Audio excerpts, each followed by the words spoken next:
Hi everyone, welcome to the Highlights from Ukraine podcast, your daily audio summary of the latest news reported in the Ukrainian media.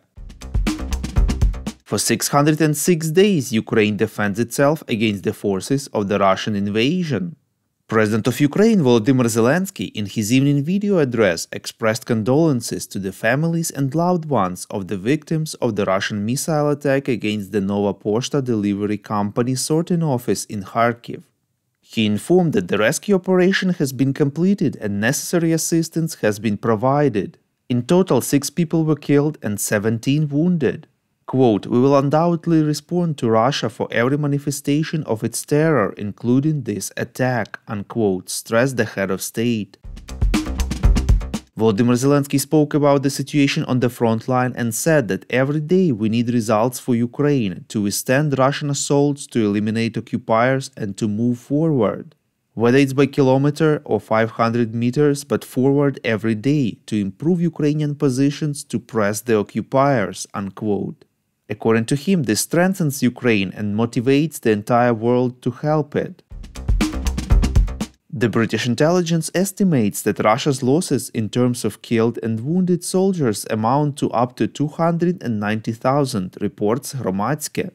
The intelligence informed that about 190,000 of them are killed or seriously wounded. Ukraine assessed enemy casualties at about 294,000. The Ukraine's Ministry of Defense stated that recent Russian attacks on Avdiivka have led to 90% increase in Russian casualties. We would really appreciate if you could recommend us to your friends and family, as well as share information on social media. This way more people would learn about the podcast and truth about Russia's invasion. The German Defense Ministry is concerned that the country's 2024 budget is over 5 billion euros short for military aid to Ukraine, reports European Pravda. According to the German media Bild sources, military support for Ukraine is paid for with funds from the General Financial Management budget, which has 4 billion euros designated to help Ukraine in 2024. Around 3.1 billion euros of this is designated for previously promised assistance, and 770 million is earmarked for the Ministry of Foreign Affairs and the assistance it provides, leaving only 120 million for new military projects in 2024. The German Ministry of Defense, however, estimates Ukraine's needs to be much higher. Kyiv expects additional support from Germany worth 5.2 billion euros to enable Ukraine to resist Russian aggression. The budget for 2024 will be finalized in mid-November. Negotiations will continue until then. British Army Royal Engineer specialists have developed a training program for Ukrainian civilian engineers to protect the energy sector from Russian attacks this winter, reports Glavkom.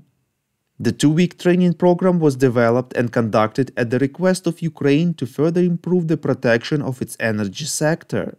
Ukrainian engineers were taught how to identify the most vulnerable infrastructure elements, potential blast distances, and effects of various weapons and explosives, as well as where to best place physical and air barriers to help protect these places from Russian attacks. The Royal Engineers recruited specialists working in the UK's critical national infrastructure sector and used their professional experience to train at the UK gas plant, military airfield, and a port facility.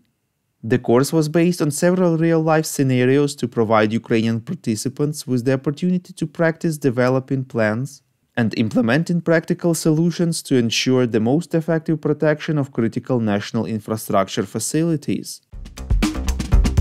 Thank you for listening to the Highlights from Ukraine podcast. We're a commercial initiative of just 2 people and we need your help to grow. Share information about the podcast, rate us in the app, subscribe to our Patreon. With your support, we are getting better. We call on you to demand from governments of your countries to impose the toughest sanctions possible on Russia and its citizens to stop their invasion of Ukraine.